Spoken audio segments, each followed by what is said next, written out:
he brought me to the east gate, and behold, the glory of the God of Israel came from the east. And his voice was like the noise of many waters, and the earth did shine with his glory.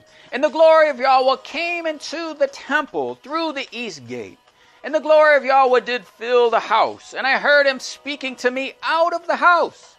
And he said to me, Son of man, the place of my throne, the place of the soles of my feet, where I will dwell in the midst of the children of Israel, forever in the place of my holy name. Now show them the temple to the house of Israel. Show them the design of the temple and measure the pattern. Show them the form and the seat of the house and the fashion and the comings and goings. This is the Torah of the house upon the top of the mountain. The whole limit thereof round about shall be holy. Behold, this is the law of the house. The structure and form of the pattern of the house also shows us the fountains of living waters, the river of life proceeding from the temple. That is what we see in New Jerusalem, and here you can see it coming out of Ezekiel's temple. Ezekiel instructed, show the people the pattern, show them, okay, that they would repent of their ways. Now the fountain of rivers of living waters, what is this? Well, Christ said on the 8th day of Tabernacles, New Jerusalem is called Tabernacles when God tabernacled with us. This is part of our playlist on Show the Design, Measure the Pattern. On that 8th day of Sukkot, he said, if any man thirst, let him come to me, and out of his belly will flow rivers of living water. He said that on the 8th day of Sukkot. Now, this is a 3D animation now of New Jerusalem with the river and the tree of life. So this is the restoration of all things from the Garden of Eden to bring us to New Jerusalem. New Jerusalem, there will be the tree of life. New Jerusalem, there is the river of life. But before New Jerusalem happens, Christ will reign in the millennial temple described by the prophet Ezekiel. And out of it also has a river of life, fountains of living waters. So Ezekiel's told us to show them the design, show them the pattern. Okay, so that temple is also described in Revelation chapter 7. And they are before the throne of God, and they serve him day and night in his temple. And he shall lead them to the fountain of living waters. That's Revelation 7. So that's Ezekiel's temple. So show them the design, show them the structure of Ezekiel's temple. There's a lot of confusion about the temples. That's why we have playlists on this.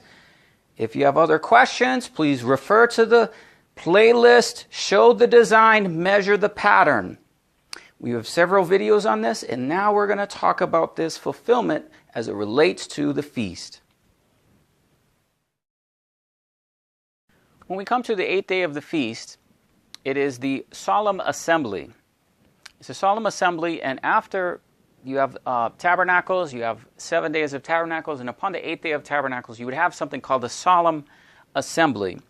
And the tradition is that there would be a water libation or a water offering. And you can see here I have this ancient-looking cool vase. It is, it's not really watertight. But I'm just doing this to demonstrate that what they would do is they would go down to the pool of Siloam. Okay, they would go down there and they would pour out this water, and they would do this water libation. Okay? So that is the context of what is going on in John chapter 7.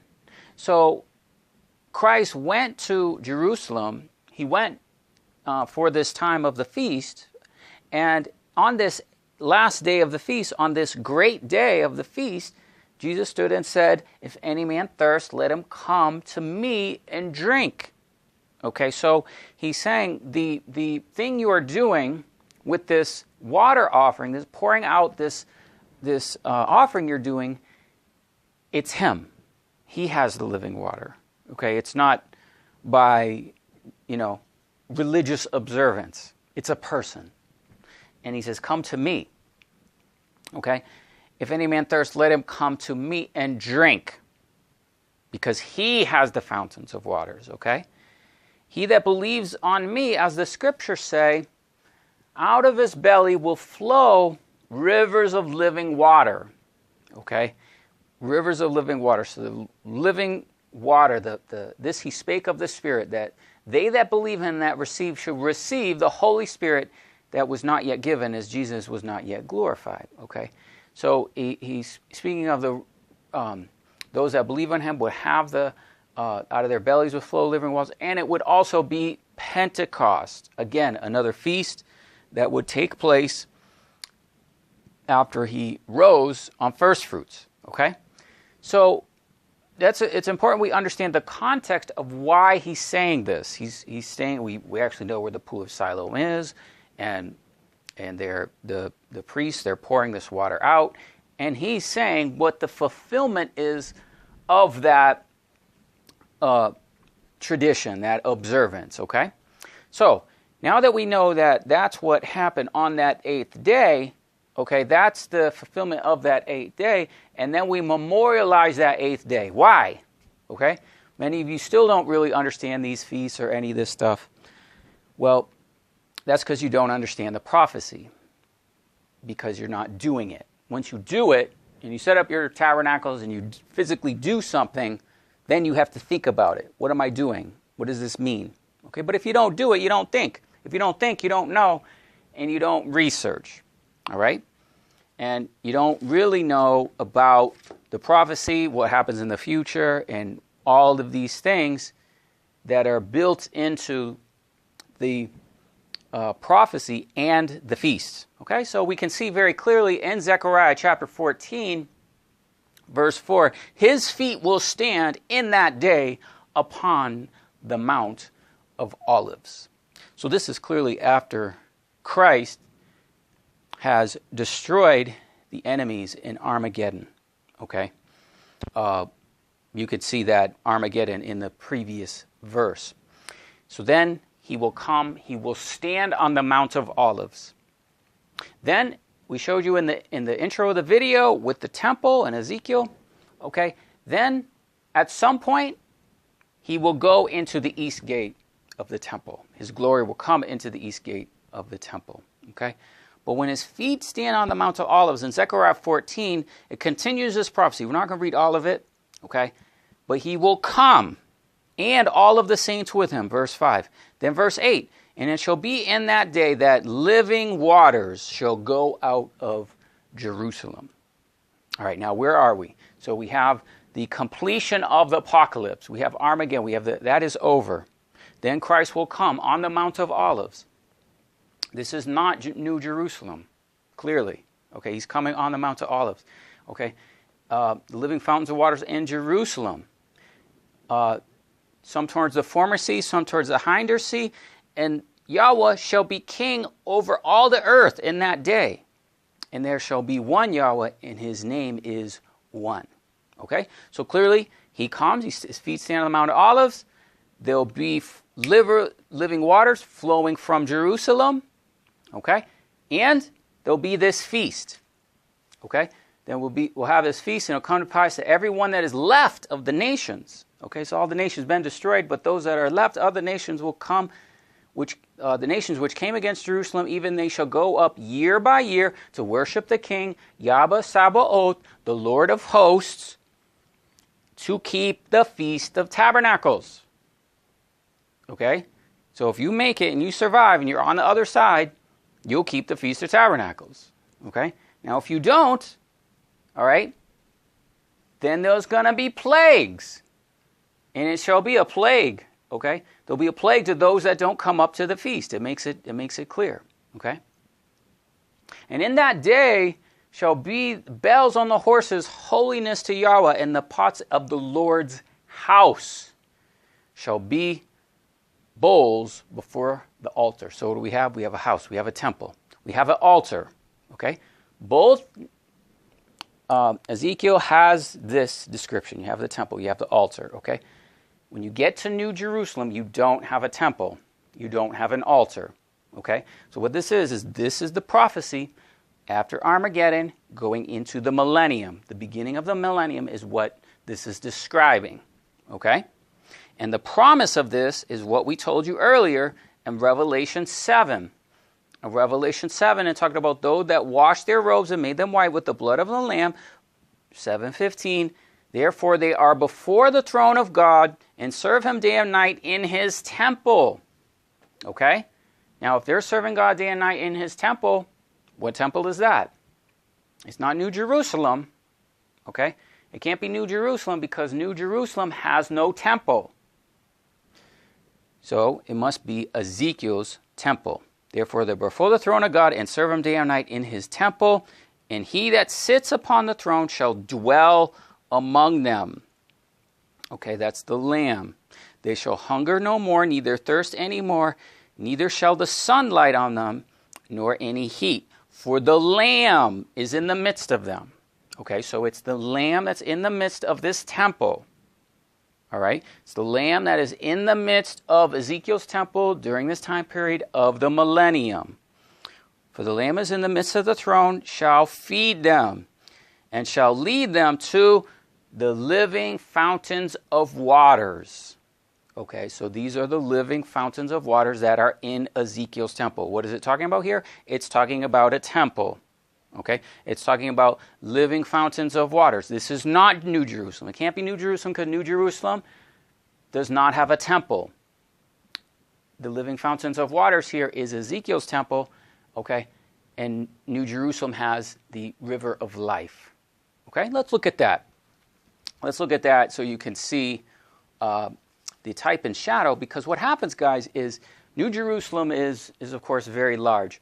Ezekiel's temple is very small. And it's very sobering because it's not that much bigger than the first temple. Okay, so if you were to accommodate for the growth of populations, number of people you fit in the temple, Ezekiel's temple is very small. It means there's a remnant. There's not a lot of people going to fit in there. Okay, when you get to New Jerusalem, it's huge. Okay, it's huge. You can fit a lot of people. Okay, but we find this river of life in Revelation 22:1, and he showed me a pure river of water, of life, clear as crystal, proceeding out of the throne of God and the Lamb. In the midst of the street of it, on either side of the river, were the tree of life, which bare 12 manner of fruits, which yielded their fruit every month. Okay, so there you have the river of life in that temple. Now, if we go back, so New Jerusalem is being described in Revelation 21, the previous chapter, in verse 22, I saw no temple therein, for the Lord God Almighty and the Lamb are the temple. So New Jerusalem has no temple. All right, but obviously Revelation 7, those people are serving in a temple. All right, and that, of course, we also see in Revelation 11, okay, verse 1, it was given me a reed like in a rod too, by the angel saying, rise, a reed like a rod, rise, measure the temple, measure the altar, and those that worship therein. Okay?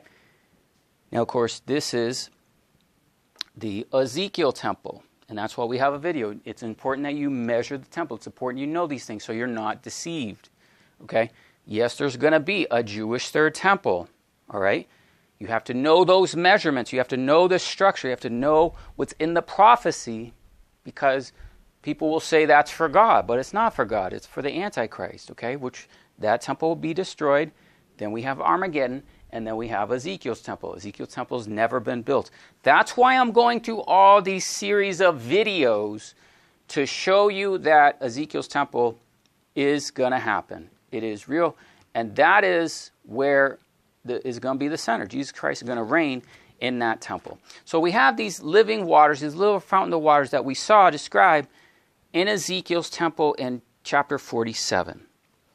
Okay? And he brought me again into the door of the house, and behold, waters issued out from under the threshold of the house eastward. Okay, so that's what we showed you before graphically when they had the setup. You have from the temple, out of the temple is proceeding, okay? Waters are issuing out. Okay, waters are issuing out. This is a fountain, and if we go to Zechariah 14 without getting into it, the landscape of Jerusalem is decimated.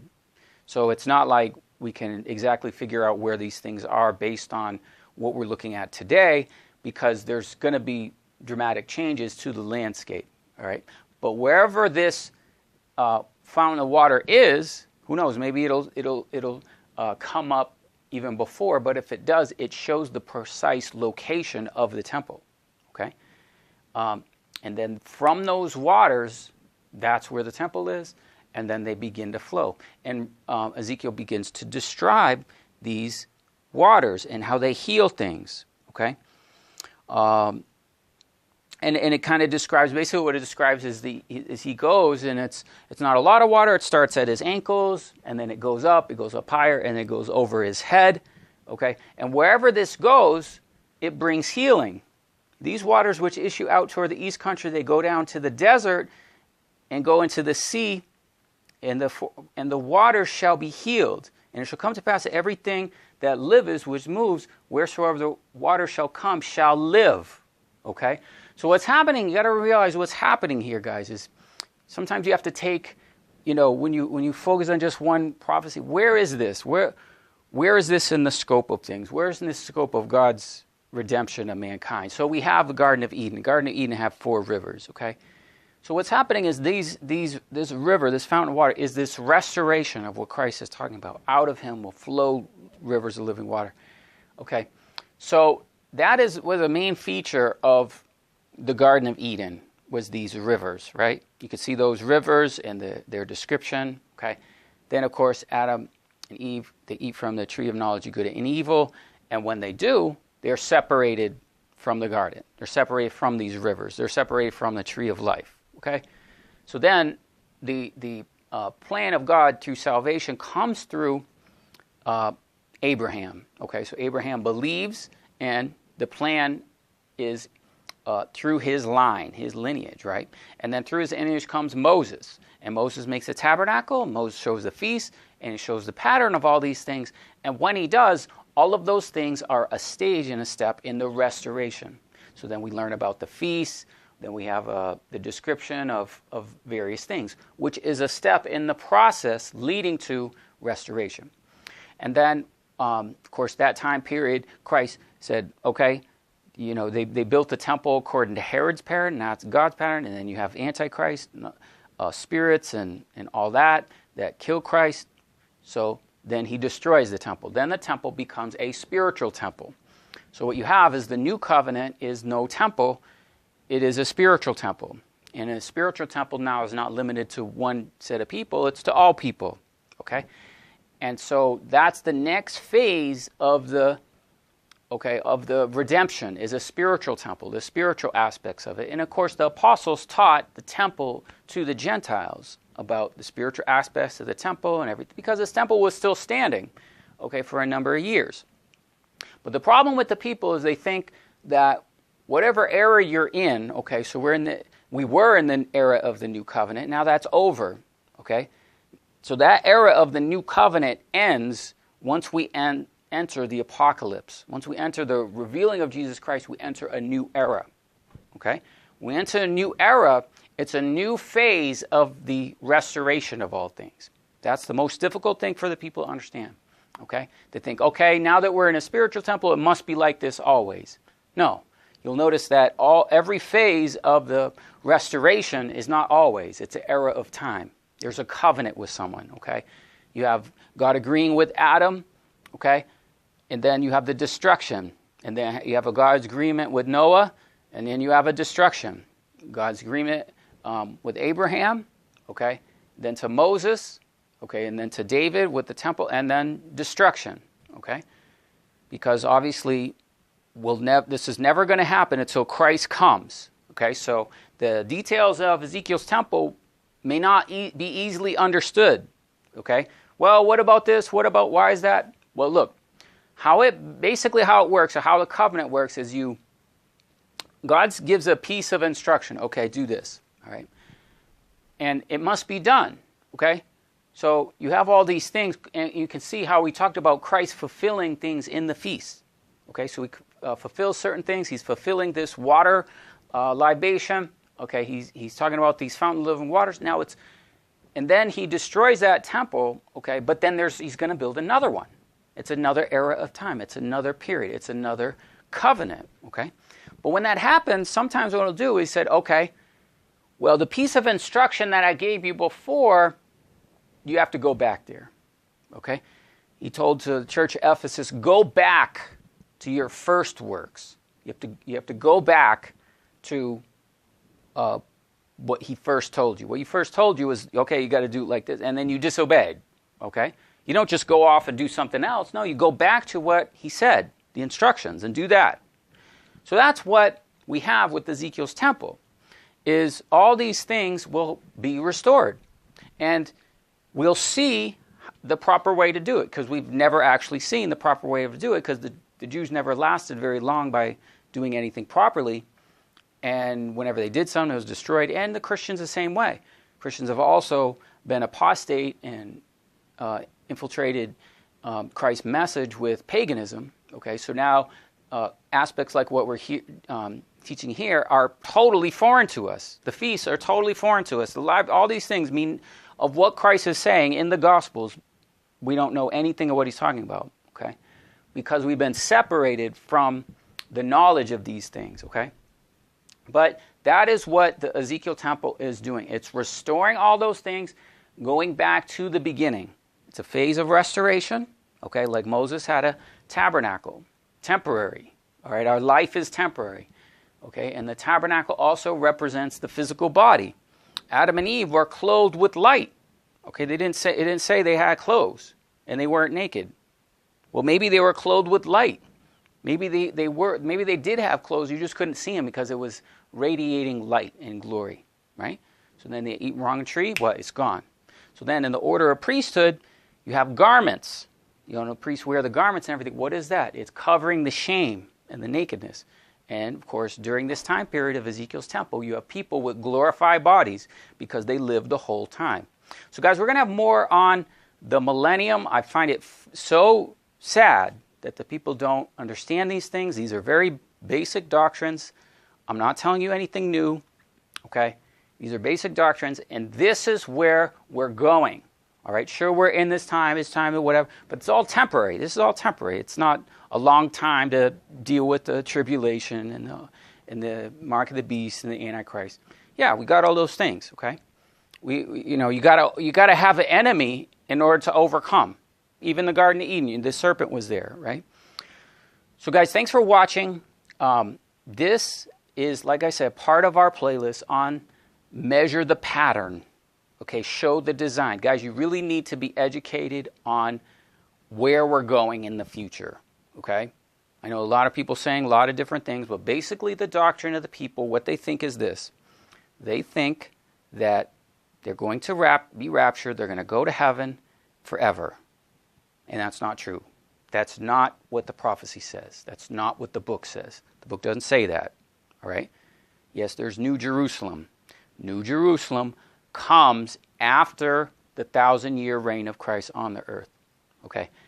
If New Jerusalem, okay, is next, so you're raptured, you go to heaven, you're in New Jerusalem. Okay? How does the devil be incarcerated in the bottomless pit for 1,000 years? Okay, and then he comes out of the bottomless pit. He's going to go to New Jerusalem? No, he's not. It doesn't say that. New Jerusalem is Revelation 21 and 22. The devil is loose from the bottomless pit in Revelation 20. That's Revelation 20 says 6 times, 1,000 years, 1,000 years, 1,000 years. That's why we're doing all these videos, to educate the people, so that you know when Christ comes. Okay, this is the deal, guys. It's the judgment day. Okay, it's judgment. All the souls leading up to this time enter the judgment of Christ, and then you have one of two things happen. You make the millennium, you're alive and remain, and you survive through. You die, okay, and you have a resurrected body, or you go to the lake of fire. That's it. That's what this means. That's what this whole time period means, all right? So that's what we're leading to. That's where things are going, all right? And so, guys, thanks for watching. God bless you. And as we say, fear God. Give glory to Him, for the hour of His judgment has come. Worship Him that made the heavens, the earth, the seas, and the fountains of waters. Amen.